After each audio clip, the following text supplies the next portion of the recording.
Bienvenue dans On n'a jamais fait comme ça, le podcast qui révolutionne vos pratiques RH. Vous en avez marre des méthodes RH de notre siècle ? Vous cherchez des solutions concrètes qui fonctionnent vraiment ? Alors vous êtes au bon endroit. Dans chaque épisode, je vous dévoile les stratégies qui marchent, les innovations qui changent la donne et les témoignages de ceux qui osent faire différemment. Ah oui, je suis Florent Le Tourneur, fondateur de We Feel Good. Et depuis 2016, ma team et moi avons transformé la communication RH de plus de 150 entreprises et collectivités. Notre mission ? Vous donner les clés pour attirer les talents, fidéliser vos équipes et booster l'engagement. Alors, rendez-vous sur www.wefeelgoodrh.com ou contactez-moi directement sur LinkedIn. Je vous offre un audit gratuit de votre communication RH et je vous mets le lien dans la description de cet épisode. Profitez-en aussi pour vous abonner à ce podcast pour ne rater aucun épisode, bien entendu. Alors, prêt à révolutionner vos pratiques ? C'est parti et excellente écoute. Ce podcast est soutenu par HelloWork, le premier acteur digital français du recrutement. Depuis 25 ans, HelloWork accompagne les entreprises avec ses solutions. Plateforme de recrutement, CV Tech, site carrière ou encore portail de cooptation. Plus de 50 000 pros RH l'utilisent déjà. Et vous ? Découvrez tout ça sur HelloWork Recruteur. Vous trouverez toutes les offres dans le lien en description de cet épisode. Hello à toutes et à tous et bienvenue sur On n'a jamais fait comme ça. Alors aujourd'hui, j'ai le plaisir d'être reçu à Paris, dans ses locaux, dans le 9e arrondissement, par Quentin Guilhuy. Quentin, comment vas-tu ? Eh ben ça va très bien et toi ? Merci déjà de me recevoir. Ah bah écoute, c'est avec grand plaisir d'échanger, de faire connaissance, qu'on ne se connaît pas. Non. On ne se connaît pas, je connais Teamstarter. Teamstarter a évolué, moi tu vas nous en parler, etc. Ouais. En tout état de cause, j'ai un peu regardé ce que tu as fait. Tu as fait tes armes dans des grands groupes. Du LVMH, du NN-RED, du Crédit Agricole, du Leroy Merlin. Après, tu as cofondé en 2015 une entreprise qui s'appelle Anjaro, une plateforme qui réinvente la manière dont les grands groupes redispatchent leurs collaborateurs internes. Tu as fait grandir cette entreprise, tu l'as vendue à Silae, donc bravo, parce que c'est pas simple de faire grandir une entreprise et de la revendre, c'est un vrai travail. Mais tu as décidé de remettre le couvert, de repartir. Et en janvier 2024, tu es devenu le CEO de Teamstarter, dont on va parler, une scale-up qui remet le pouvoir d'initiative entre les mains des collaborateurs. Et aujourd'hui, tu vas nous partager ta vision du lien social en entreprise. L'idée, c'est pas de parler reporting RH ou de process, mais d'un enjeu que toi, tu estimes vital. On va y revenir très vite. C'est comment recréer du lien social dans nos organisations aujourd'hui à l'heure du télétravail, même s'il y a des boîtes qui remettent ça un petit peu en question. J'ai vu ce matin, il parlait d'Air France et... Je vois Microsoft aussi, qui a fait un gros retour arrière cette semaine. Ouais, ça bouge. Il y a JC Decaux qui l'a annoncé ce matin. Ah ouais, j'ai vu ça dans les échos. Bah tiens, on va les appeler, JC Decaux, voilà. S'ils t'écoutent. Voilà. Voilà. Comment remettre du lien social dans nos orgas à l'heure du télétravail, des outils digitaux, évidemment, on en a partout, et de l'isolement aussi croissant de certains collaborateurs. Bref, on va parler de tout ça. Avant toute chose, un peu te découvrir, Quentin. Et... ma question, c'est un peu qu'est-ce qui, dans tes études, dans ton parcours pro de salarié, d'entrepreneur, t'as le plus façonné aujourd'hui dans ta vision du monde du travail et de l'entreprise ? Moi, j'ai eu de la chance. En gros, j'ai financé toutes mes études en faisant de l'apprentissage, donc j'ai démarré super jeune. Ok. Ce qui est un mal et un bien, honnêtement, ça c'est s'il y a des gens plus jeunes qui t'écoutent, tu vois, mais à la fois, je pense qu'on a le droit potentiellement d'être épargné par le monde du travail et de profiter un peu plus vieux que ce que j'ai fait. Moi, même pas 18 ans, techniquement, j'ai commencé à bosser, quoi. Donc, je faisais de la paye chez Leroy Merlin. Et t'as commencé par la paye, en fait. Ouais, j'ai commencé par la paye, qui est un boulot méga ingrat. En vrai, faut dire ce qui est. C'est en RH, c'est vraiment parce que c'est un boulot. Pour le coup, je respecte énormément les gens qui font de la paye parce que c'est un boulot. Personne ne se rend compte que t'existes jusqu'à ce qu'il y ait une merde. Et c'est exceptionnel. Et moi, je me rappelle donc que très tôt, j'ai vécu cet effet de gens qui déboulent dans un bureau parce qu'ils sont pas contents, parce qu'il y a une erreur sur la fiche de paye. Et évidemment, en règle générale, plus ils sont gradés, plus ils font de bruit. Et puis tu t'en prends une. Et ouais, voilà. Et ça, c'est hyper dommage parce que c'est un métier de vraiment d'expert, même si le logiciel fait que maintenant l'expertise se dilue peut-être un petit peu plus dans le logiciel, mais quand même, ça reste un métier d'expert. Qui est pas vraiment reconnu, donc voilà, donc c'était assez formateur. Est-ce qu'il faut le faire à 17-18 ans, je sais pas. C'est quand même c'est honnête, soyons honnêtes, c'est pas le métier qui amène la plus grosse étincelle pour le monde du travail non plus. Et après, en effet, je suis plutôt parti sur du développement RH et compagnie. Et en gros, ça a été, moi, je pense, c'était une première claque, honnêtement. Pour moi, toute cette partie-là, j'étais étudiant, j'ai fait entre autres Dauphine, le CIFOP pour ceux qui connaissent les écoles RH. Et j'avais ce côté, cette attitude bizarre d'adorer ce que je faisais sans me sentir vraiment à ma place. D'où le fait que je sois parti très très rapidement dans l'entrepreneuriat. Pour l'anecdote, je pense que je l'ai raconté des millions de fois maintenant, mais j'ai eu la chance d'avoir 2 boss extraordinaires chez Edenred qui ont bien vu que j'étais pas vraiment fait pour les RH, tout en ayant plutôt des bonnes performances à l'époque, ce qui n'a pas toujours été le cas dans mes apprentissages. Et donc je me suis retrouvé assez vite à me dire ok, qu'est-ce que tu veux faire, et en fait à monter ma boîte. Je pense que ce parcours vraiment qui m'a amené d'entreprise ultra institutionnelle à l'effet start-up, en plus monté par des gamins, enfin on avait 24-25 ans quand on a monté Anjaro, grosso modo, ça m'a permis assez rapidement de faire le balancier entre la critique du monde institutionnel, qui évidemment me convenait pas, c'est quand même pour ça que j'en suis parti, et ce faux espoir d'être le meilleur manager du monde, et en fait c'est facile d'être manager. Et c'est facile de faire une belle culture d'entreprise, etc., etc. Et en fait, la réalité, elle est évidemment bien plus complexe.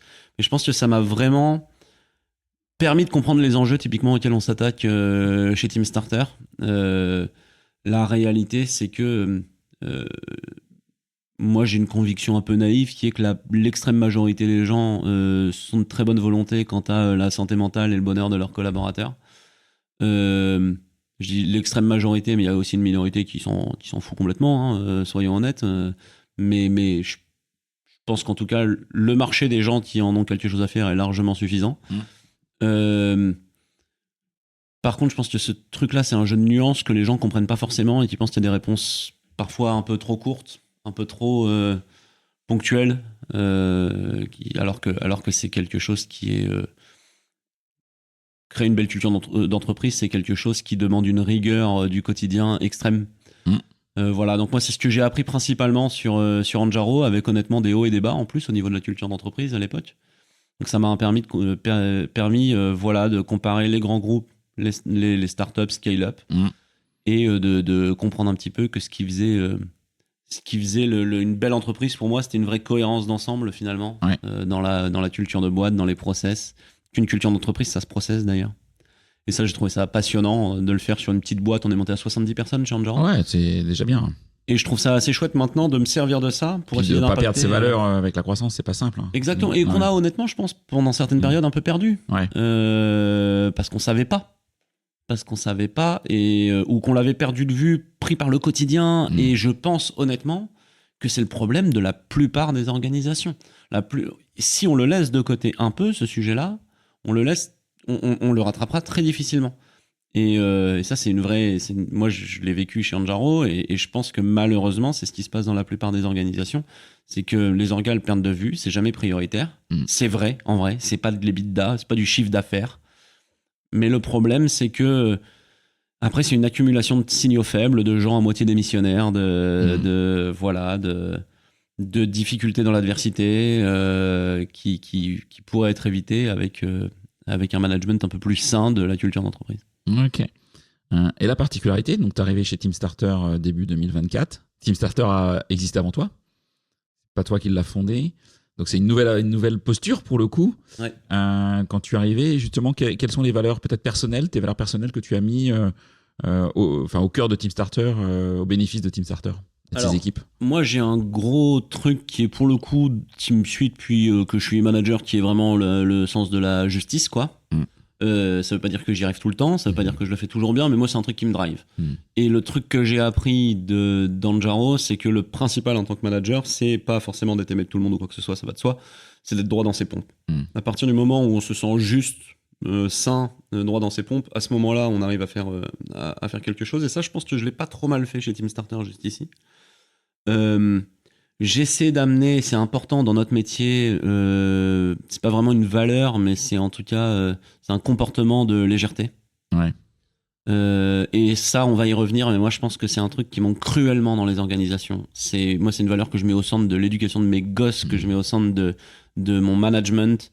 La légèreté, si on arrive à créer un climat léger dans son organisation, on gagne souvent par là une culture du feedback plus saine, on gagne des process plus courts, on gagne des clients plus contents. Donc voilà, donc cette culture de la légèreté. C'est quoi? C'est un peu, on fait un job sérieux, mais sans trop se prendre au sérieux. Ouais. C'est un peu ça. Vraiment. Dans l'esprit. C'est vraiment ça. Ouais. C'est vraiment ça. C'est ça. C'est la culture de l'informel, le pas se prendre au sérieux. C'est voilà, c'est la petite blague, c'est la blague de temps en temps. C'est le sourire, c'est le ton de la voix. Et qui paradoxalement permet de peut-être mieux délivrer qu'une ambiance toxique. Et ça, vraiment. Ouais, parce qu'en fait, la frontière derrière, si on n'a pas cette ambiance légère, elle part vite sur de la toxicité. Ouais. Et en vrai, il n'y a pas beaucoup de métiers graves. Il n'y en a pas beaucoup, vraiment. Enfin, il y a les gens qui bossent dans les hôpitaux, peut-être. Et même eux, d'ailleurs, c'est les rois de la légèreté, souvent. Oui, je suis assez d'accord avec toi, fils. Moi, c'est un sujet que j'ai. Des fois, on dit, moi, je sauve pas des vies le matin. Hein. Je travaille pas au SAMU, quoi. Complètement. Et donc, il faut des fois redescendre. Et ça, je le vois vraiment partout. Il y a quand même peu d'opportunités, y compris dans les ressources humaines, à part dans les côtés un peu plus, disciplinaires, d'être grave. Franchement, il y en a pas beaucoup des raisons d'être grave dans nos métiers. Et je pense que cette chose-là, en tant que manager, je parle vraiment d'équipe de management, il faut même le poursuivre. Il faut poursuivre la légèreté. Et ça se voit dans un codir. Il y a rien de pire, si les gens n'ont toujours pas compris, qu'un codir où les gens se gueulent dessus. Ça me fait penser vraiment à une anecdote comme ça, où... alors moi, tu l'as peut-être compris, moi la légèreté, c'est vraiment un truc dont j'ai besoin physiquement, quoi. J'ai besoin d'avoir un rapport léger avec mes interlocuteurs. Dès que je commence une conférence, la première chose que je fais, c'est de faire une blague pour que les gens se dérident et sourient, quoi. J'ai besoin d'avoir ce sourire en retour depuis aussi longtemps que je dois parler en public, quoi. Ou que je dois animer des réunions. Et donc, dans mon ancien codir, chez Anjaro, j'avais fait un tour de table. On avait organisé un tour de table où on démarrait par soit une blague, soit une bonne nouvelle. Y compris dans les moments où vraiment ça marchait pas super bien, quoi. Et au bout d'un moment, ce truc-là, il a commencé à dégringoler. On était 6 ou 7 dans le codir. Et les gens jouaient plus trop le jeu. Je sais plus comment, en fait, on a fini, je crois que c'était dans une session de coaching de codir, on a fini par dire, waouh, pourquoi les gens, ils respectent pas ce truc-là? Et en gros, c'était assez drôle. Il y a la moitié qui ont dit, moi, ce truc, pour moi, il sert à rien, j'en ai pas besoin. Et ce qui est rigolo, c'est qu'on a la moitié qui a dit, mais vous avez pas compris, vous en avez pas besoin, mais moi, je crève de pas avoir ce truc-là, en fait. Je peux pas attaquer le codir sereinement si j'ai pas ce moment d'échange où je me dis, ok, en fait, on est ouverts les uns aux autres, on est une équipe et on peut et en gros ça va, c'est bon, on va pas se taper sur la tronche, quoi. Et donc en fait, ce qui est intéressant, c'est que c'est pas parce que t'es DAF ultra financier et que toi en gros le boulot t'as pas besoin de légèreté au quotidien que le reste de ton équipe en a pas besoin. Et donc la légèreté, tu la fais pas non seulement pour ton besoin perso. Il y a plein de gens qui vont dire ça sert à rien pour toi. La réalité, c'est que si on est content quand on va chez un commerçant parce qu'il sourit, dans la très grande majorité des cas, et ben c'est qu'au quotidien, au boulot, la très grande majorité des gens ont besoin de la même chose. Et donc c'est vraiment hyper important de comprendre, ça vient sur les sujets de liens sociaux qu'on va évoquer derrière, mais qu'en gros, si tu veux une boîte qui fonctionne, faut quand même partir du principe que l'être humain, c'est un animal social. Et donc à partir de ce moment-là, il y a une majorité de personnes, et on le voit dans les études qui ressortent un petit peu en ce moment sur l'isolement lié au travail hybride, etc. C'est pas un hasard, tu as 45-50% des gens qui disent « moi je le vis pas très bien ». Et ben c'est la même chose dans une entreprise. Si le lien social, il est dégommé, il est plombé dans ton entreprise, tu as peut-être un tiers, 50% des gens, bizarrement, ce sera peut-être le top management parce que ils se nourrissent pas de la même chose et compagnie, mais la réalité, c'est que tu as une grosse moitié de tes effectifs qui va en souffrir très fortement. Ok, très très clair. Et quand tu regardes le monde du travail, toi, aujourd'hui, qu'est-ce qui t'inquiète le plus et à contrario, qu'est-ce qui t'enthousiasme le plus dans son évolution? C'est une bonne question qu'on n'a pas préparée, donc c'est parfait. Non, mais c'est beaucoup mieux quand c'est spontané. Alors à très court terme, mais ça compte pas vraiment, je trouve que toujours pareil, d'ailleurs finalement c'est un peu lié, je trouve que le climat est bizarrement morose en ce moment de manière générale. Et ça sert pas grand monde finalement, ce genre de choses. Très en phase. Je trouve qu'on est dans... personne prononce le mot crise, mais les gens se comportent comme si on était en crise. Alors qu'on a tout pour ne pas l'être, hein, potentiellement, comme en tant que pays, quoi. Mais moi, ça fait 10 ans que je suis entrepreneur. Je trouve que celle-là, on l'anticipe peut-être un peu trop. Voilà, c'est. Ok. Non, mais surtout que ça va. Ça fait 10 ans que je suis entrepreneur. En vrai, tous les 2 ans, il nous arrive un truc. Donc, en gros, quand ça va bien, quoi. Arrêtons d'anticiper le fait que ça ira mal. Évidemment qu'il faut être sérieux dans le management de nos entreprises, mais voilà, là, je trouve qu'il y a un truc un peu bizarre. Je trouve que la morosité qui ressort de notre télé impacte un peu trop notre façon de nous comporter dans l'investissement. C'est clair. Voilà, nous on va pas particulièrement mal hein, chez TS. Voilà, c'est pas un message particulier. C'est voilà, je trouve qu'il y a un manque de facilité dans les échanges qui est un petit peu dérangeant. De manière plus générale, je pense qu'il y a un vrai changement de paradigme dans l'organisation du travail et donc le rapport au travail. Ça m'inquiète un peu parce que je pense que vraiment on n'a pas trouvé notre équilibre. On n'a vraiment pas trouvé notre équilibre. Et d'ailleurs on le voit sur le télétravail, tu vois, là on vient d'en parler. Si les boîtes se cherchent comme ça, c'est bien qu'il y a un truc qui est disjoncte un petit peu. Ça m'inquiète vachement parce que je pense qu'on fera pas de retour arrière majeur sur le télétravail non plus. Enfin, je pense que ça va exister, ça va continuer d'exister. Je pense pas que c'est quelque chose qui va se réguler autrement qu'au niveau de l'entreprise et pas au niveau supérieur. Donc ça m'inquiète un peu parce que je trouve que ça change vraiment le rapport au travail, la place du travail dans nos vies. Pour moi, le travail, c'est évidemment un facteur d'émancipation à titre personnel. J'ai l'impression que c'est un poil moins le cas maintenant. Donc, même pas un poil, beaucoup moins le cas maintenant.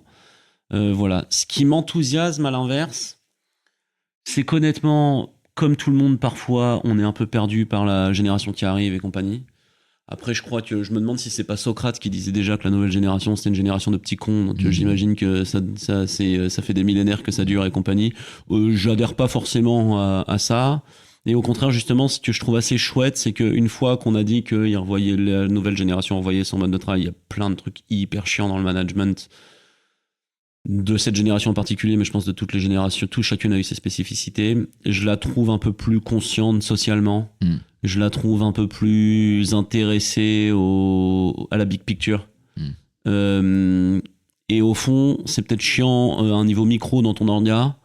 Je trouve ça plutôt rassurant d'un côté macro sur là où pourrait aller le monde, alors que encore une fois quand on allume nos télés on est vachement inquiet, ou nos smartphones maintenant, mais la réalité c'est que je trouve que moi quand je suis intégré le monde du travail, en vrai la finalité de ce que faisait mon entreprise m'intéressait profondément moins que la nouvelle génération, et ça je trouve ça vachement enthousiasmant. Ok, très clair. Alors on va aller sur un peu le sujet central de cet épisode, le lien social, l'isolement au travail et puis comment y jouer. Peut-être aussi en nous présentant Team Starter, parce que tout le monde connaît peut-être pas Team Starter. Et puis tu vois, on avait un peu préparé quand même, on a préparé quelques petits trucs quand même. Et tu m'avais dit, votre travail joue plus son rôle de vecteur de lien social, comme avant en tout cas. Qu'est-ce qui a cassé ce rôle selon toi, et puis avant cette question, est-ce que tu peux aussi quand même présenter Team Starter rapidement? Ouais, en gros Team Starter, ça permet à des collaborateurs, dans un cadre défini par l'entreprise, de proposer des projets à destination de leurs collègues. En gros, notre objectif, c'est de multiplier les moments de liens sociaux, les moments vraiment de vie d'équipe, à l'initiative des collaborateurs, pour les collaborateurs. En fait, tu as tout un système sur la plateforme de vote pour les projets, d'inscription, etc., qui font qu'on va donner un go permanent, animé avec les bonnes notifications qui vont bien, qui font qu'on va faire exploser la vie d'entreprise et un peu l'informel. Et ce qui fait qu'on va... moi j'ai un client qui a 5000 collaborateurs. L'année dernière, ils ont eu 400 événements sur Team Starter à l'initiative des collaborateurs. Et l'avantage, c'est que ça se fait plus intra-département, ça se fait interdépartement. Ça se fait même intersite. En moyenne, on a... Ça évite les silos. Et donc, exactement, ça casse les silos. Ça crée cette culture de l'informel. Ça crée cette synergie parce qu'on découvre des gens qu'on connaissait pas et compagnie. Et donc, ça a énormément de vertus, justement, sur tout ce côté lien social. J'ai une entreprise de 145 personnes dans le sud de la France. Ça s'appelle Ngit. On a fait un webinaire récemment avec eux. L'année dernière, ils ont fait 51 événements. Ils sont 145. Oui, donc c'est énorme. Alors qu'avant, ils avaient grosso modo la summer party et la Christmas party, quoi. Et alors évidemment, c'est pas tout à fait les mêmes choses. C'est-à-dire que quand tu as des événements corporate, ça sonne un peu moins authentique et compagnie, mais tu essaies d'être un peu plus consensuel parce que tu veux que tout le monde vienne. Là, l'idée, c'est plutôt de, voilà, je suis à la Croix-Rouge, je fais une maraude avec quelques collègues. Au Resto du Cœur, je suis une collègue de denrées alimentaires. Je suis un ex-champion de badminton, j'ai déjà vu ça. Je fais une initiation au badminton, etc. J'ai même un client, ils ont fait un tournoi de League of Legends entre gamers, tu vois. Et en gros, c'est plein de trucs, donc ça intéresse pas tout le monde, tu vois. Dans les exemples que j'ai cités, la plupart des gens vont pas se reconnaître dans l'entièreté, mais c'est exactement le but. C'est de rassembler par petits paquets de 5, 10, 20, voilà, selon la taille de l'organisation, mais très, très, très, très fréquemment, ce qui fait qu'en fait, on a des taux d'usage qui sont délirants. Enfin, on a 85% de taux d'adoption, quasiment tous nos inscrits participent à au moins un événement dans l'année. On a un taux de connexion mensuel, pour ceux à qui ça parle, qui est de l'ordre de quasiment 50%, entre 40 et 50% en RH sur de l'engagement salarié, c'est 3 fois supérieur à la moyenne. Enfin, les projets, ils sont notés 9,8 sur 10. On en a fait plus de 8000. Enfin, c'est une moyenne complètement délirante, quoi, par les utilisateurs. Qu'on a tout ce côté super sympa. Et en fait, ça amène, mine de rien, un esprit un peu intrapreneurial dans les orgas, parce qu'on donne le pouvoir aux collaborateurs. Ça fait exploser le lien social. C'est vraiment, on était avec e-Tracing, qui est une ESN, pas plus tard qu'hier, on a fait un webinar. Ils sont 1000 répartis sur 7 pays. L'année dernière, ils ont fait 106 événements. Et c'est hyper drôle parce que même quand ils le font pas ensemble, les bureaux se répondent. Genre le bureau de Paris qui organise le marathon de Paris et le bureau de Montréal qui répond 3 mois après en organisant le marathon de Montréal. Enfin voilà, des trucs comme ça. Voilà, donc notre objectif, c'est de créer du lien social. Et pour répondre à ta première question, pourquoi le lien social finalement c'est un peu distendu, et je pense qu'on le vit tous. Ça, je pense que c'est une certitude, on le vit tous. Le boulot est beaucoup moins le centre de notre vie relationnelle par rapport à il y a même moi quand j'ai démarré, quoi, il y a 15 ans, quoi. Et je pense que le premier truc, c'est pas du tout le Covid, ce qui est ce que les gens pensent. Pour moi, c'est la digitalisation des processus. Ça, c'est le truc marquant. L'exemple que je donne là, on a une cible RH qui est un auditoire RH. C'est le bulletin de paye. Le bulletin de paye en début de carrière, c'est le patron, à minima le chef de service, qui venait le distribuer un par un en fin de mois. Ça, maintenant, ça n'existe plus, c'est un email. Alors que c'est quand même un geste super fort, puisque c'est la base du contrat de travail, c'est quand même une paye contre un service, contre une prestation, finalement, d'une certaine manière. Donc ce truc-là, il a changé. De la même manière, le process de note de frais, pour prendre un exemple, moi, jusqu'à il y a 10 ans, grosso modo, tu remplissais un formulaire A4, tu agrafais tes... J'ai vécu ça aussi, ouais. Et voilà, on l'a tous vécu. Et tu te pointais au service compta. Et si t'avais pas de bol, fallait claquer la bise à peu près tout le monde. Et t'allais voir je sais pas qui à la compta qui te disait, moi je sais comme ça, j'ai un type chez Edenred qui s'appelle Mohamed, on est vite fait encore en contact sur Instagram. Ce mec, je le connais parce qu'il était au contrôle de gestion et que je passais là, quoi, grosso modo, quoi. Si mes souvenirs sont bons, mais je pense que c'est à peu près comme ça qu'on s'était rencontrés avec lui. Et donc ça crée un lien avec, par exemple, ce genre de département. Quand tu étais sur du multisite, les interactions avec l'équipe de management au siège passaient par une visite au siège. C'est plus le cas. Pas une visio.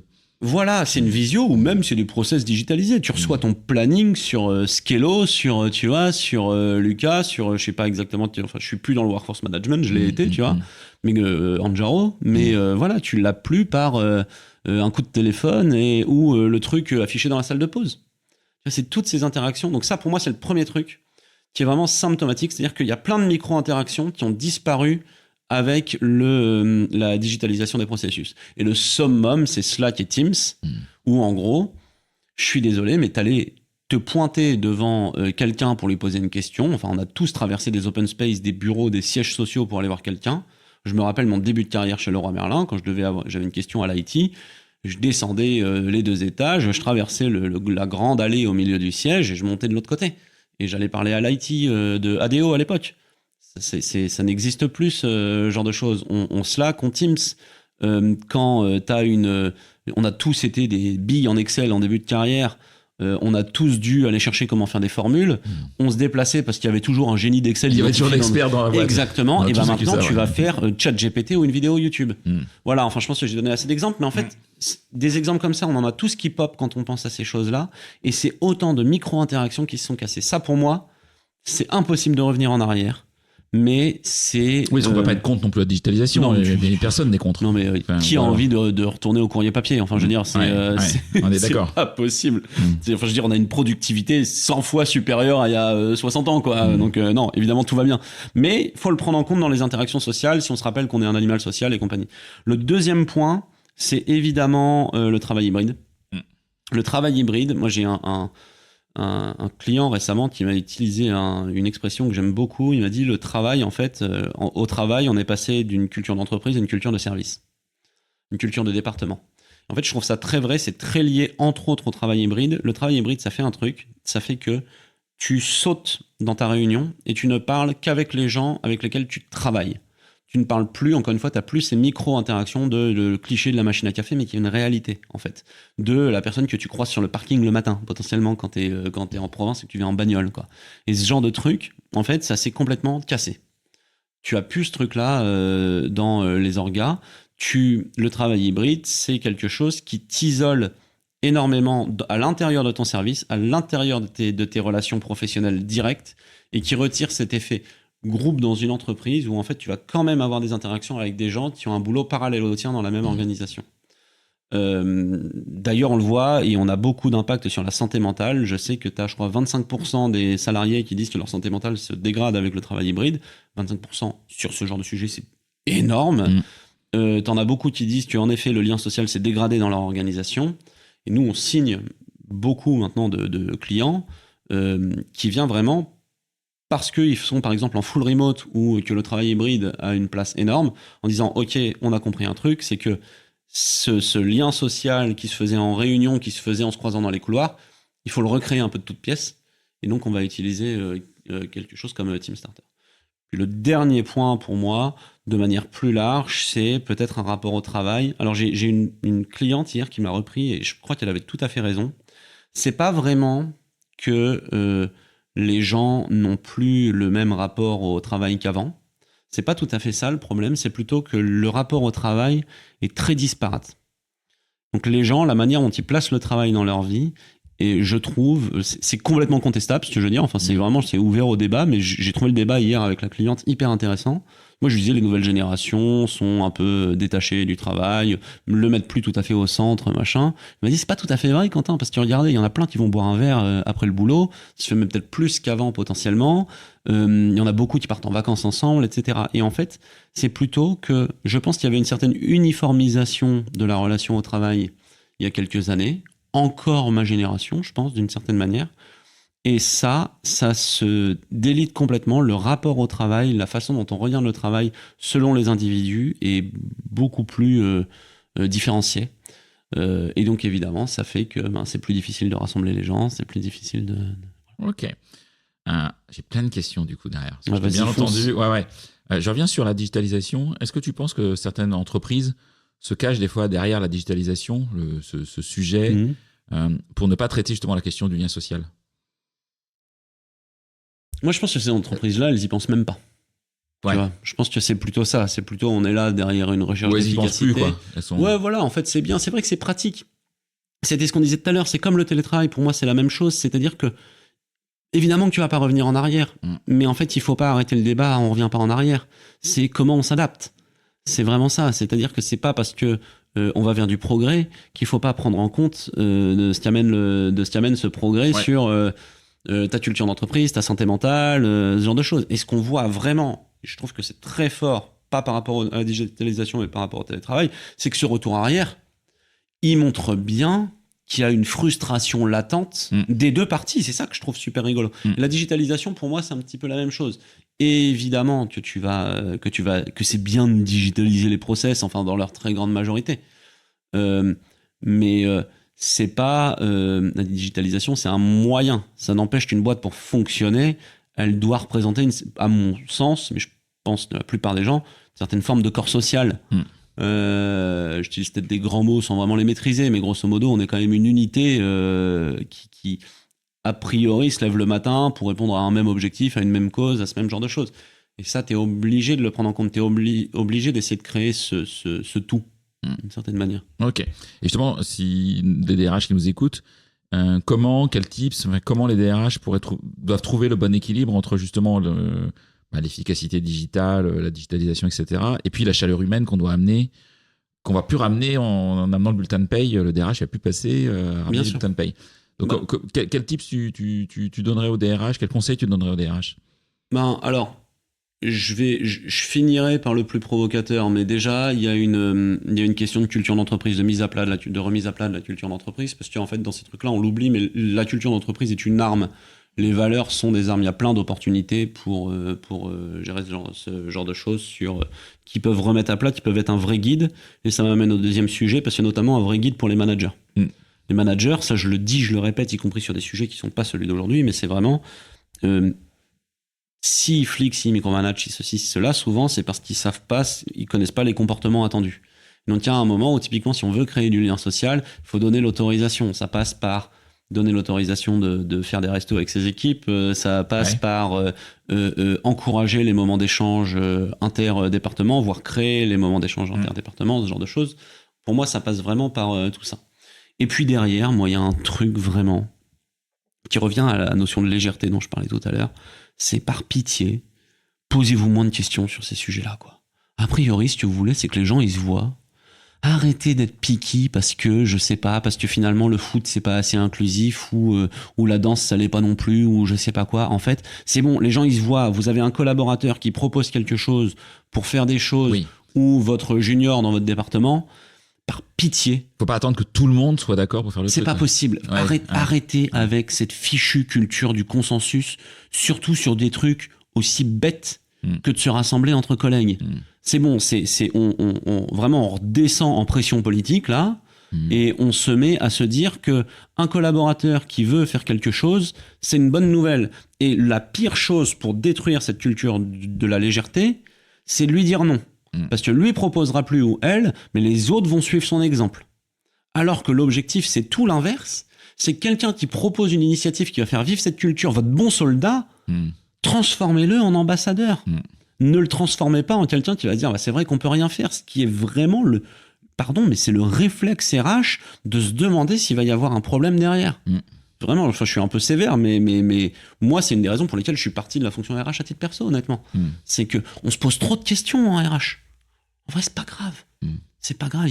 Tout peut pas être inclusif, par exemple. Tout peut pas être. L'inclusion est évidemment hyper importante. Évidemment, mais tout quand peut on pas organise un foot qui est a priori, c'est beaucoup moins vrai maintenant, mais plutôt taillé masculin à une époque, c'est beaucoup. Heureusement, moi, je suis dans une asso de foot féminin, donc c'est un de mes combats. Mais allez, si on part dans ce genre de choses, et évidemment que si vous avez un mec qui refuse les femmes à l'événement, c'est pas possible. Et évidemment que dans les règles, c'est bien de lui dire pense à faire en sorte que les équipes soient mixtes ou ce genre de choses. Ça va de soi. Mais il y a une différence. Ça c'est pour prendre cette caricature-là. Mais grosso modo, l'idée, c'est quand même pas que ça plaise à tout le monde. L'idée n'est pas de rassembler tout le monde. L'idée, c'est que les gens se donnent l'autorisation de le faire très fréquemment. Quand j'entends tes chiffres de clients, tu vois, moi je découvrais là. Évidemment, quand on est collaborateur dans une boîte de 150 personnes où il y a 50 événements, je vais pas faire les 50, quoi. Mais non. Mais non. J'ai un peu autre chose à faire. Mais non. Et puis, de toute façon, les 50 ne vont pas m'intéresser. Non. Et c'est OK. C'est le but. Mais ça, nous, on le fait à bonne échelle chez Teamstarter, à grande échelle chez Teamstarter. Mais si j'ai un conseil à leur donner, s'ils veulent vraiment démarrer Rikiki, ne serait-ce qu'au niveau d'un département, honnêtement, c'est vraiment, cherchez pas l'effet boomerang. L'effet boomerang, en vrai, il vient jamais. Moi, vraiment, c'est un truc que je vis depuis 20 mois chez Teamstarter. J'ai jamais un projet qui a pété à la tronche d'un de mes clients. C'est jamais arrivé. J'ai jamais entendu un client dire on a autorisé ce projet, on n'aurait pas dû parce que j'ai quelqu'un qui l'a surinterprété. Ça n'arrive pas dans la vraie vie. Ça n'arrive pas dans la vraie vie. Donc voilà, moi, c'est vraiment quelque chose, mais ça rejoint vraiment cette notion de légèreté. C'est si vous voulez amener une culture du lien social, ça commence par surtout lever les freins aux gens qui cherchent à créer du lien social. La pire chose à faire, c'est de se la jouer organe de contrôle corporate, quoi. Non, mais vraiment, et c'est ce qui se passe. Censeur, en fait. C'est la pire des choses à faire. Vous tuez dans l'œuf votre culture en faisant ça. Et de toute façon, on le voit, les boîtes où il fait bon vivre, c'est souvent des boîtes où les gens ils disent bah ouais, on nous laisse faire ça, on fait des trucs super sympas entre collègues, le management participe, tatati tatata, c'est pas prise de tête. Enfin, vous les entendez ces mots-là au quotidien. Et franchement, pour le coup, alors j'ai une très bonne nouvelle, parce que Dieu sait que nous on le voit chez nos clients, ça se change en 2 secondes. Ça se change en 2 secondes. Parce que les gens qui ont envie d'organiser. Il y a un autre truc qu'il faut comprendre, c'est que vous n'avez pas besoin que tout le monde soit moteur. Ce que vous voulez, c'est que le ventre mou suive les moteurs. Et donc, en gros, évidemment que l'ensemble de vos collaborateurs ne va pas participer. Vous en aurez toujours 10, 15 qui ont un rapport au travail qui est différent. C'est OK. Franchement, évidemment, on met de côté tout ce qui est performance, mais à partir du moment où ils sont performants, voilà, enfin bon, c'est OK. Mais la réalité, c'est que si vous avez, franchement, ces statistiques chez nous, on a 20% des collaborateurs qui proposent des projets. Et on a plus de 80% qui participent chaque année. Donc en gros, ça veut dire que vous avez 60% qui sont une sorte de ventre mou. Ouais. Et ce ventre mou, votre objectif, c'est de l'embarquer du côté de la vie sociale. Donc il faut qu'ils suivent les moteurs. Donc voilà, donc encore une fois, l'idée c'est d'encourager les moteurs. Et puis de donner le signal général que c'est bien accueilli par l'équipe de management. Ok. Et du coup, parce qu'on parlait tout à l'heure un peu de casser les silos, on organise ces événements. Ouais. Est-ce qu'on casse aussi des silos un peu plus horizontaux ? C'est-à-dire que dans les événements... on a des histoires de dingue. Voilà, c'est pas réservé aux managers ou réservé aux non-managers. J'en ai une géniale, c'est chez Limagrin. On a organisé des awards, je crois que c'était l'année dernière, où ils ont gagné, où en gros, Limagrin, alors désolé, en plus un client qu'on aime vraiment beaucoup si je l'explique mal, mais grosso modo, un peu de la farine, ils ont des entrepôts, je crois qu'ils sont en Auvergne en l'occurrence. Et si je me trompe pas, ils ont fait un projet qui s'appelait Aboul la galette, un truc comme ça. En gros, ils se sont fait une sorte, je vais mal le décrire, mais grosso modo, une sorte de top chef où ils devaient inventer des recettes avec leurs ingrédients, quoi. Ils l'ont fait en binôme. Et je vais peut-être un peu caricaturer, mais je suis vraiment pas loin du truc. Grosso modo, il y a le big boss qui s'est retrouvé avec vraiment vraiment un opérateur, ou je sais pas exactement, en binôme. Et donc ça a vraiment fait un truc dans l'organisation, quoi. Parce qu'évidemment, c'est des interactions qu'on trouve pas forcément beaucoup. Au quotidien, on l'a pas forcément. Et donc, ça a fait une super belle histoire. Je sais que ils ont gagné un award, ils étaient hyper fiers de ce truc, de ce projet. Nous, on a adoré ce projet. Et des choses comme ça, on les voit quasiment tous les jours. J'ai beaucoup de feedback de managers qui disent c'est vrai que... Et même moi, je peux parler en mon nom. Quand je fais un projet Team Starter, il y a un moment où si tu te fais former, comme on l'a eu par Roman chez nous, au geste de premier secours, bah, c'est plus toi le leader. Quand tu fais du basket et que tu te prends une raclée par ton équipe, t'es plus qu'un être humain. Et personnellement, c'est quelque chose que j'aime beaucoup. Enfin, j'ai vraiment ce truc de quand je rentre chez moi, je suis patron de rien du tout. J'ai mes gosses qui me font galérer comme tout le monde et ma vie perso comme tout le monde, quoi. Et avec mes collaborateurs aussi, j'ai évidemment que t'es toujours un peu le chef. Mais je trouve ça super sain de temps en temps quand tu valorises le talent de quelqu'un. Mais c'est pas valoriser. Et ce mot, il est hyper condescendant dans ce truc-là. C'est juste, je trouve ça chouette de découvrir un talent que je connaissais pas chez quelqu'un. Et je pense que l'ensemble de la boîte trouve ça chouette de découvrir le talent qu'on connaît pas chez quelqu'un. Donc voilà, donc c'est, on l'entend cette horizontalisation finalement pendant les événements Team Starter, c'est quelque chose qui ressort énormément dans les témoignages de nos clients.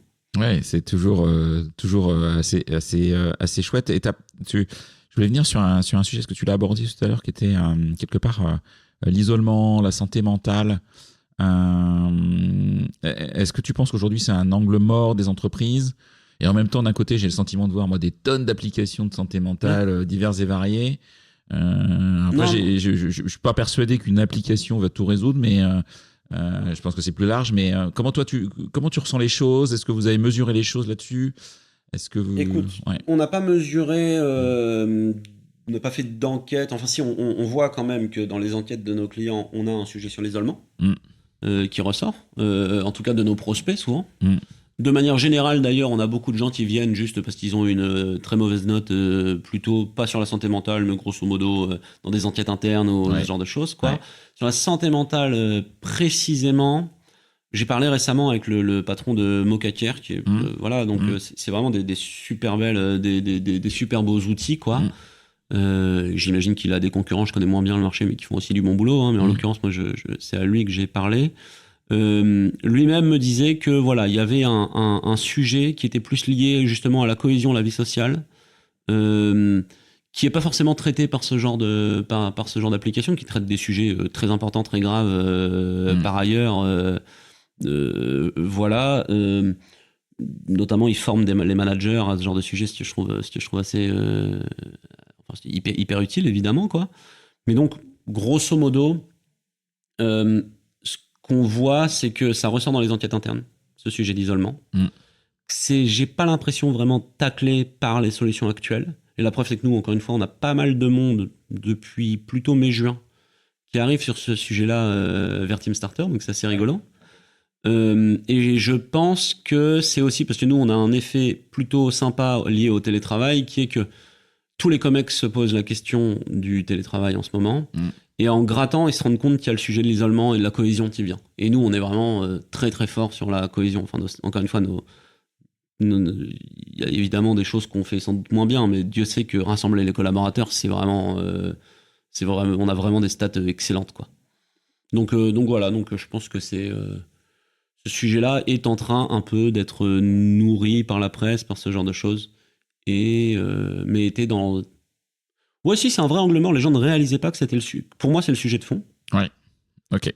Mais je pense que les gens le voyaient pas comme ça. Ils le voient plus sous un angle collaboratif. Ils le voient plus... Je réfléchis en parlant, mais je pense qu'ils le voient plutôt sous un angle collaboratif.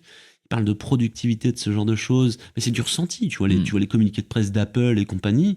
C'est du ressenti. On trouve que les collaborateurs sont moins créatifs. Mais est-ce que tu trouves que c'est pas un truc de grand groupe, ça ? Non. Non, tu le vois plus largement parce que peut-être la presse parle de grands groupes, mais c'est plus large en fait. Ah non, c'est beaucoup plus large. Ouais. C'est beaucoup plus large. Non, c'est même moi là les boîtes auxquelles je pensais, c'est des boîtes de 150-200 personnes. Hein. Ouais, ok. Non, bah à partir du moment, alors déjà les boîtes en full remote se posent toute la question. Ouais. Toutes. Parce qu'elles voient toutes les limites, elles voient toutes les vertus, elles reviendront pas en arrière, elles ont embauché les gens comme ça, mais elles voient toutes les limites du modèle en termes de cohésion. C'était pratique quand tu galérais à recruter, du full remote, on va pas se mentir. Mais... puis c'est aussi une culture d'entreprise, quoi. Je pense vraiment, tu vois, il y a un truc où les gens ils t'ont rejoint en remote, ils sont fiers aussi de leur entreprise pour ça, en vrai. Donc c'est ok, quoi. Mais par contre, je pense que nous, nos clients qui sont dans ce cas-là, ont réalisé que ce modèle demandait un effet balancier pour créer de la vie sociale qui ne se crée pas de toutes pièces et donc qui passe par nous. Tu vois, c'est vraiment ça. Si on parle de nos clients. Mais donc, je pense pas du tout que ça soit un truc de grand groupe. Bien au contraire, ça démarre chez nous. En vrai, ça démarre sur une boîte de 30 personnes. Le silo, il vient très très vite. Donc, je pense que ce truc-là, malheureusement pour les grands groupes, ils se font juste shooter par les médias parce que voilà, mais tout le monde se pose un minimum la question. Ok. Justement, tu vois, télétravail, full remote, TeamStarter là-dedans. Comment en utilisant TeamStarter, je peux accompagner des collaborateurs qui sont en full remote et donc par définition peut-être participer à des événements, c'est un peu plus compliqué. En fait, les gens, ils sont créatifs. À partir du moment où tu donnes l'autorisation avec un outil comme TeamStarter pour créer des choses ensemble, déjà, les gens, ils font un truc tout con, c'est qu'ils finissent par se poser la question de qu'est-ce que je peux faire avec les autres. Et ensuite, nous, le truc est suffisamment viral pour qu'une fois que la machine est lancée, en gros, les gens continuent d'y réfléchir et continuent de lancer des choses. Et nous, comment on accompagne ? C'est simple. Les gens, ils vont, se rassembler par zone géographique. Oui. En gros, je suis dans le sud, on va faire une rando dans les Calanques entre collaborateurs de la même boîte, etc. Je vais avoir un effet qu'est-ce que je peux faire en remote très fort. On a lancé un client récemment, Scale Up 500 personnes. Les 10 premiers projets, il y en avait 5 en remote. Voilà, donc soirée jeux de société en ligne, blind test tous ensemble, etc. Mais en fait, ils se sont posé la question et ils ont envoyé le signal à tout le monde que c'était possible. Et ils ont fait un projet que j'ai trouvé génial, c'est qu'ils se sont dit, je crois que c'est ça le projet, on va tous le même jour donner notre sang en même temps. Où qu'on soit. Ok. Tu vois, donc en fait, il y a plein de manières. Et en fait, les gens, ils sont créatifs. Les gens, quand tu leur proposes ce genre de choses, et puis nous, on a une boîte à idées, on a tout ce qui va bien, Mais en gros, on a les boîtes remote vont faire à peu près, moi ce que je vois, c'est à peu près la moitié des projets vont se faire en remote et la moitié vont permettre à des collaborateurs d'un même endroit de se rassembler. Et la preuve d'ailleurs, c'est qu'on est très très fort dans les ESN. Et les ESN, c'est les gens qui par définition sont éclatés sur le territoire, ne travaillent pas dans le même bureau. Avec des collaborateurs qui sont même chez les clients. Et voilà, et pourtant, et c'est plus d'un tiers de notre portefeuille maintenant, les ESN et le conseil. Ah, donc c'est pas rien. C'est notre principal. Okay. Et quand tu dis que vous aviez un petit laboratoire d'idées, de machines à idées, vous les mettez à disposition de vos clients, ils piochent dedans. T'as des CSM pour les accompagner? Ouais, mais en fait, on a un peu tout. Hein. C'est-à-dire qu'on a, nous, nos CSM, ils viennent plutôt. Alors, on a vraiment une partie customer care qui vient aider vraiment sur les projets opérationnels, etc. Voilà. On a nos CSM qui viennent vraiment aider nos clients à animer la plateforme, les mettre dans leur process interne. Il y a des notions d'appel à projet, de cadre aussi pour modifier un petit peu le cadre, pour aussi animer la plateforme. Après, on a des cohortes d'usage on a de la chance, qui baissent pas vraiment dans le temps. Même nos clients qui sont là depuis 6 ans, tu vois, encore une fois, e-tracing hier, qui a témoigné avec nous dans un webinar, ils restent à des taux je crois qu'ils sont à 48,5% de connexion mensuelle après 5 ou 6 ans d'utilisation. D'accord. Tu vois, donc en fait, ça ne baisse pas dans le temps. On a cette chance-là. Donc, il y a un collab sur 2 qui se connecte tous les mois, quoi. Ouais. C'est gigantesque. Tu prends ce qui se fait dans les enquêtes collaborateurs, on est en moyenne, je pense, 3 fois supérieur à peu près à ce qui se fait sur une enquête. C'est à chaque fois que je parle à quelqu'un de la HR Tech et que je lui dis ça, il fait waouh. Vraiment, je crois. Si je dis une grosse bêtise, droit de réponse, mais je crois que les intranets, on est plutôt entre 5 et 10%, les réseaux sociaux internes. Ouais, okay. Tu vois, pour te donner une idée un peu. Okay. Donc, donc voilà, donc en gros, on a les gens qui animent et compagnie, et en effet, derrière, nous, c'est notre boulot que de créer du trafic, et donc on a toutes les zones d'inspiration, les petites notifications qui vont bien, enfin tout ce genre de choses, pour que les gens viennent se connecter. Les événements, ils peuvent avoir un certain coût. Selon le tu vois, une rando dans les Calanques, ça coûte pas bien cher, non. Voilà. D'autres qui peuvent être un peu plus onéreux, sans être c'est le client qui décide. Qui paye et comment ça fonctionne? Ça fait partie du cadre. Ouais, okay. C'est l'employeur qui paye. Ouais. On n'est pas, c'est pas le CSE, tu vois, c'est pas pareil. C'est pas le CSE. Hein. Exactement, c'est hyper important. On a quelques clients qui partagent quand même l'administration de la plateforme avec le CSE. Et ça, je trouve ça vraiment super chouette. On en a, je dirais, un peu plus de 10% des clients qui font ça quand même. Mais de manière générale, non, faut imaginer plutôt l'extrême majorité des projets, en dehors de vraiment de quand il y a un peu plus d'ambition. Mais on en a pas mal qui sont vraiment frugaux, quoi. La plupart des projets, ils sont frugaux. Imagine-toi le prix d'une note de frais, un resto pour 3-4 personnes, tu vois, ça va vraiment être ça. Et après, on a un modèle un peu différent, qui est le modèle historique de TeamStarter, où là, nos clients délèguent carrément une sorte de cagnotte aux collaborateurs. D'accord. Ça fonctionne un peu comme du crowdfunding, faut imaginer un peu comme du crowdfunding. Et là, on a des projets qui peuvent, selon les envies du client, être un peu plus ambitieux. Mais là, c'est une manière d'administrer la plateforme qui est aussi un peu différente. Ok. Voilà, ça dépend. Il y a différents modèles en tout cas. Voilà, mais vraiment, la grande majorité des projets, c'est des choses qui sont en dessous de 300 €. Ok, d'accord, très clair.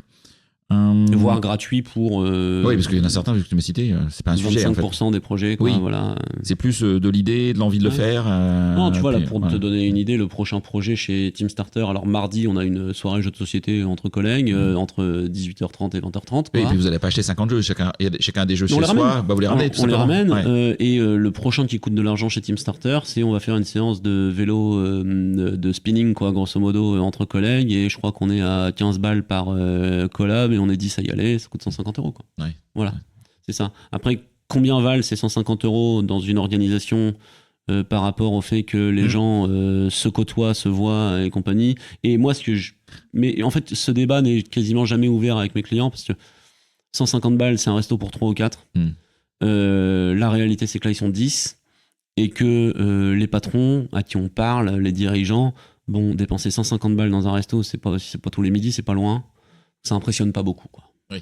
C'est vraiment, D'ailleurs, est-ce que tu penses que peut-être un jour, je sais pas, peut-être je suis peut-être un peu naïf moi, il y aurait des indicateurs de lien social au même titre qu'il y a des indicateurs, des KPI sur le chiffre d'affaires, le turnover, le bidule, le machin? Non. Ou pas, plus que ça? Non. Je pense que nos clients nous le demandent, nous. Enfin, tu vois, par exemple, on suit de beaucoup plus un près. outil de mesure de lien social, tu vois. Nous, on suit de beaucoup plus près, par exemple, les événements où il y a du interdépartement et du intersite, par exemple. En moyenne, sur les orgas pour qui c'est applicable, c'est 3,6 sites qui se côtoient par événement. Donc c'est hyper cool c'est vraiment hyper cool comme stat. Ça c'est intéressant comme stat, ouais, pour le coup. Ouais, parce que c'est un vrai truc. On est en train de traquer avec un client si on peut réussir à spotter les nouveaux aussi, les newcomers. Ouais. Tu vois, les gens qui sont là depuis moins de 6 mois et tout, je pense que ça va être super intéressant. Mais je pense les tranches d'âge aussi, je sais pas, est-ce qu'il y a vraiment un effet âge sur ces sujets? Alors non, on a c'est pas un truc qu'on suit au quotidien. On a fait une étude avec Stéphane, le patron du produit, je dirais il y a 2-3 mois. On a regardé et on s'est rendu compte que l'usage était quasiment strictement le même, quel que soit l'âge. En revanche, la typologie de projet, et en fait c'est logique une fois qu'on comprend pourquoi, elle est différente.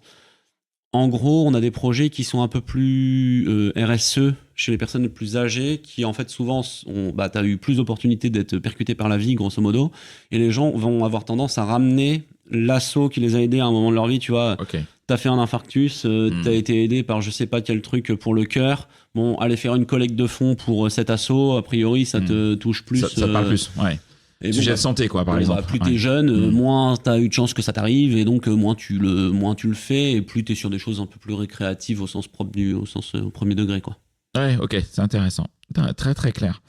Est-ce qu'il y a le temps tournant, Quentin, et je sais que tu as une contrainte derrière. Ouais. Non, je sais bien.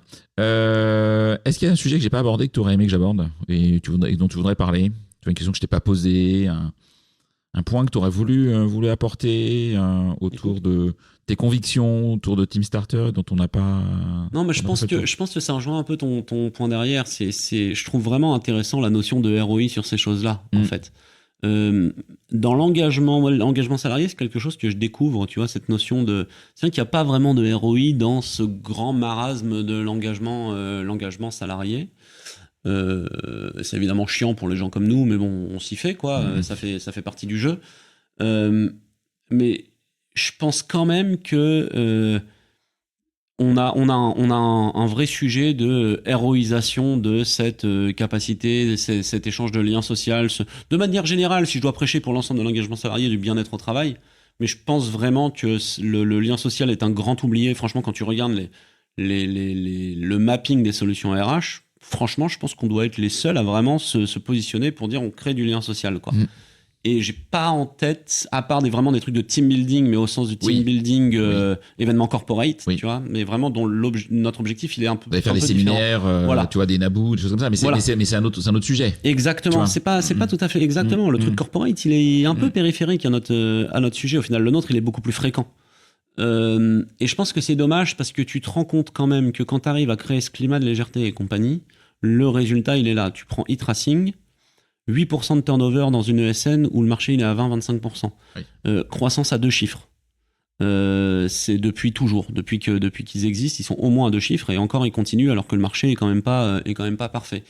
Et donc, pour moi, j'ai un ancien client chez Anjaro qui me disait il y a un moment, il y a des achats, c'est des tests d'investissement, quoi. Et je pense qu'on est vraiment là-dedans. C'est-à-dire, est-ce que un investissement vaut le coup pour justement recréer ce lien social? Et je trouve qu'en ce moment, alors nous là, ça marche plutôt pas trop mal là, depuis la rentrée, honnêtement, par rapport à ce qu'on entend sur le marché et les compagnies. Mais je trouve vraiment le marché assez bizarre, c'est-à-dire que tout le monde se pose la question du lien social, puisque tout le monde se pose la question du télétravail, du lien en entreprise et compagnie. Et pourtant, je trouve que personne ne sort autre chose que le bâton. Et moi, c'est quelque chose qui me sidère un peu. Dans les articles de presse, je trouve, sont vraiment... tu lis les articles de presse, tu lis les communiqués de presse, ils sont tous assez négatifs, quoi. En gros, on a perdu quelque chose, on veut que ça revienne et compagnie, mais le wishful thinking ne marchera jamais. Vous êtes obligé maintenant, pour un truc en plus en France, on est les rois des acquis sociaux, le télétravail, entre autres, c'est un acquis social. Dans quelle illusion tu es pour penser que les gens vont revenir spontanément, sans traîner des pieds, sans t'en vouloir, Non, mais vraiment, c'est ce mot-là.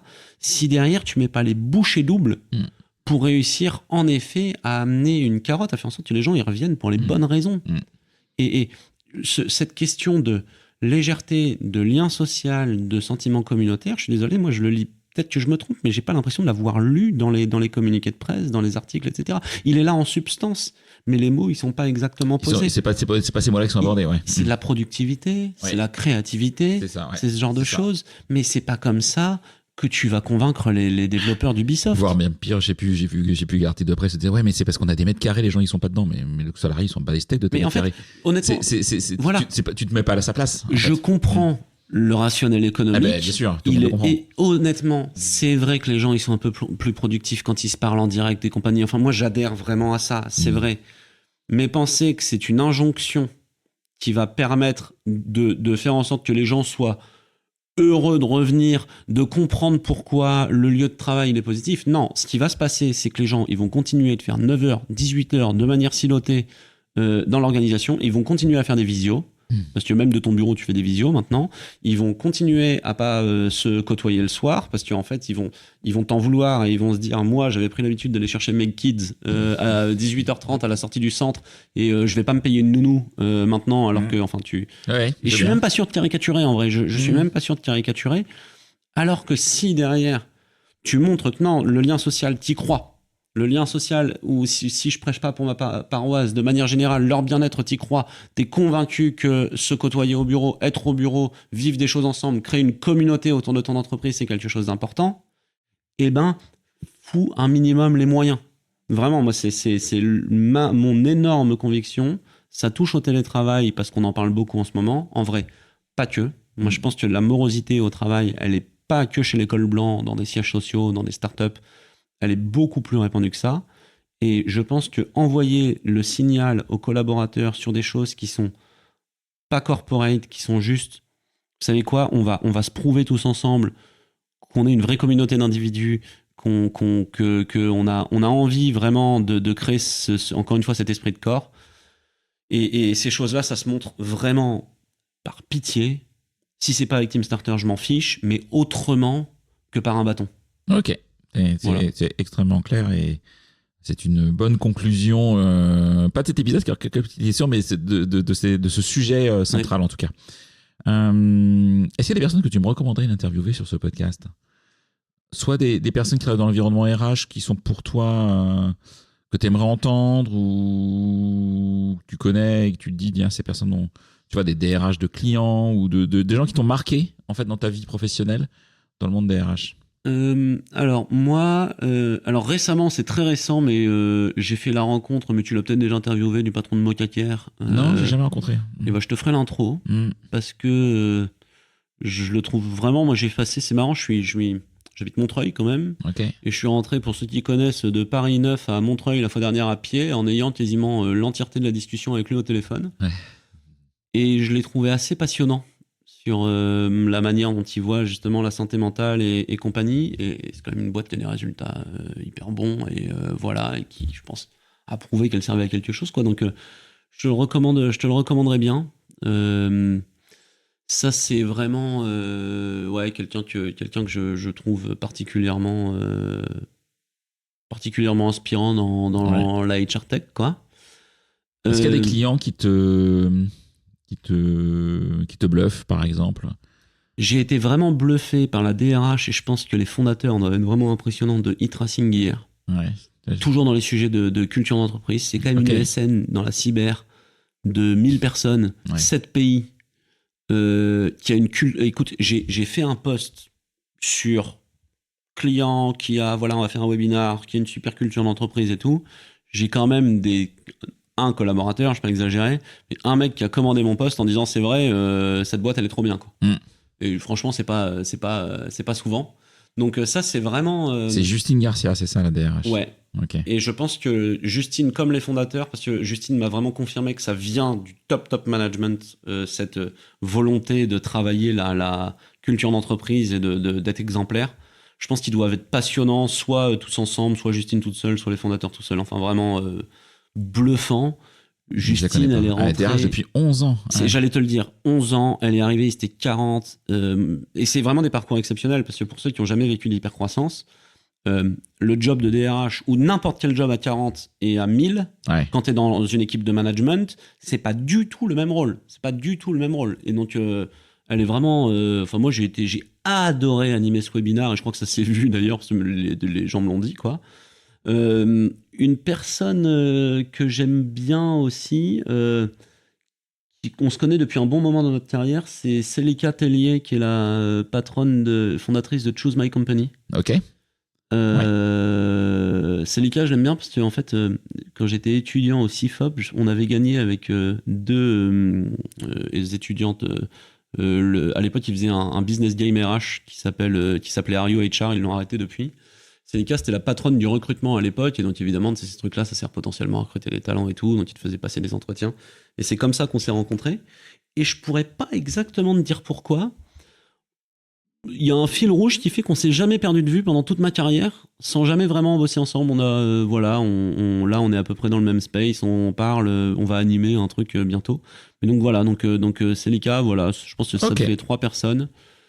Qui sont particulièrement inspirantes. Et la réalité, et c'est vraiment pas pour... mais je pense que tu vas sur mes clients, et notamment les clients historiques de Team Starter, c'est des gens qui sont souvent avant-gardistes. Et je pense que... Voilà, je pense par exemple que Xelia est une entreprise qui a un système de management horizontal. Je les connais. Ok. Voilà, tu prends la liste des clients Team Starter, tu vas sur notre site web, je peux te faire des intros, la plupart devraient largement intéresser tes auditeurs. Tu vois, ok, voilà. Très très clair. Xelia, je connais bien. Parce que c'est vraiment, Team Starter, il y avait une vision quand même des fondateurs, Ségolène et Vincent, et même les mecs de Matters qui étaient vraiment à l'origine, qui ont un startup studio. La réalité, c'est que les gens qui ont été embarqués dans cette vision au début, ils ont un petit truc supplémentaire dans la vision du management. Ok. Comment tu fais ta veille ? Est-ce que c'est important pour toi de faire ta veille ? Est-ce que t'as le temps de la faire ? Alors, un peu moins qu'avant, là. Est-ce que c'est plus podcast ? Est-ce que c'est plus newsletter ? Est-ce que c'est journaux classiques, vraiment. Okay. Journaux classiques, un petit peu de LinkedIn, beaucoup, au final. J'arrive plus du tout à le faire, mais du temps d'Anjaro, vraiment, quasiment tous les jours, sauf quand j'avais une réunion.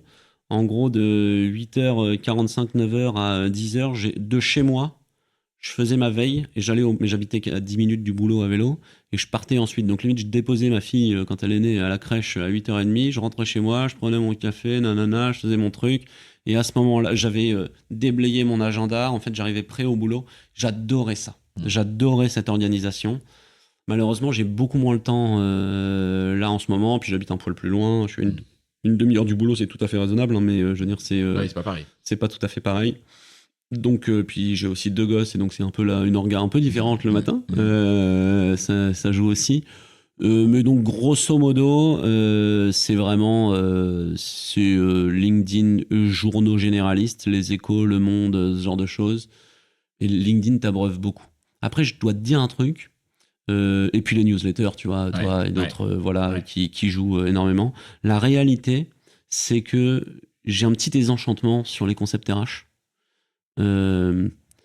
Et qui fait que je suis un peu moins en réaction au concept RH qu'avant. En fait, j'en ai trop vu passer en 10 ans, en 15 ans même de RH. Et je les prends avec un petit peu de recul. Je pense que les RH, comme l'ensemble de l'économie, on est sur des temps trop courts. Où t'as le quiet quitting à un moment, t'as le bidule, t'as le machin, le bore out, le truc, le machin, et à chaque fois, il y a une injonction au DRH de réagir à ces trucs-là. Avec l'ensemble des acteurs qui essaient de se positionner derrière le truc à la mode, et tu reçois je sais pas combien de séquences d'emails liées à ces trucs à la mode et compagnie. J'ai pas envie de suivre ce train-là, parce que, donc évidemment je suis au courant, mais je les creuse un petit peu moins parce que je pense que ça devient un peu trop ridicule parfois. Ok, bah écoute, très très clair. Dernière petite chose, si on a besoin de te contacter, plutôt LinkedIn du coup. Non, alors. Tu réponds un peu sur cette belle messagerie LinkedIn. Franchement, pas beaucoup. C'est pas beaucoup, trop de mails de prospection. Et en vrai, nous aussi on prospecte. Je veux dire, il y a un moment, ça c'est un message qu'on n'a pas passé qui n'a rien à voir avec, mais respecter les commerciaux, les pauvres qui font leur boulot, et typiquement quand vous prenez 1 heure de leur temps, vous savez, c'est des vrais êtres humains, et donc pensez à leur répondre. Non, mais c'est un vrai truc, parce que ça aussi, tu vois, le travail hybride fait je trouve qu'il y a un vrai détachement par rapport aux gens avec qui on a une réunion. Les gens ont moins l'impression d'avoir eu affaire à un être humain, donc vont moins donner de réponses, vont moins donner suite, etc. Alors que la réalité, c'est qu'il y a quelqu'un qui a travaillé 1 heure ou 2 sur votre dossier quand même, quoi. Et ça mérite une réponse polie. Mais en dehors de ça, non, les gens, comment ils peuvent me contacter pour revenir au sujet de base? Quentin.guilhuy @teamstarter.co, Quentin@teamstarter.co, et mon LinkedIn, normalement, je détecte assez bien quand c'est bizarrement un prospect, et les gens, voilà. Mais ça dépasse, pour info, ça dépasse la prospection. Ouais. Là, les sujets qu'on a donnés, il y a un truc que je reproche dans notre monde, que je viens de faire pendant 1 heure, c'est que les gens parlent énormément à l'affirmative. Et franchement, je trouve ça super chiant, ce truc qui empêche un peu le débat. Est-ce qu'on peut mettre un peu de conditionnel? Et donc, quand vous réécouterez cet épisode, puisqu'on sera en fin d'épisode au moment où je dis ça, dites-vous qu'au fond, il y a beaucoup de conditionnels, il y a beaucoup de... j'ai largement le droit d'avoir tort, et tout ça, ça mérite largement des débats. J'ai beaucoup parlé à l'affirmatif, parce que c'est aussi le style de l'exercice. La réalité, c'est que j'ai sans doute dit plein de choses qui sont contestables et débattables, et je trouve ça plutôt chouette d'être contredit. Et les gens qui me contrediront auront pour une très grande partie certainement raison, et ça me fera sans doute du bien de l'entendre. Ouais, ok. Voilà. Très clair. Un grand merci, Quentin. Merci à toi. Un grand merci pour ta disponibilité, ton accueil, tes convictions que tu nous as partagées avec cœur. Donc ça c'est très chouette. Et bien, je te dis à bientôt en tout cas. À très vite. Merci, au revoir. C'est terminé pour ce bel épisode. Merci de l'avoir suivi en entier. Pour ne pas rater le prochain, d'ailleurs je prépare plein de chouettes entretiens pour ces prochaines semaines, abonnez-vous à On n'a jamais fait comme ça. C'est le bouton Suivre sur Apple Podcast ou s'abonner simplement sur Spotify. N'hésitez pas également à mettre 5 étoiles si vous avez apprécié ce podcast et à me contacter via LinkedIn pour tout commentaire ou toute suggestion d'invité. À bientôt.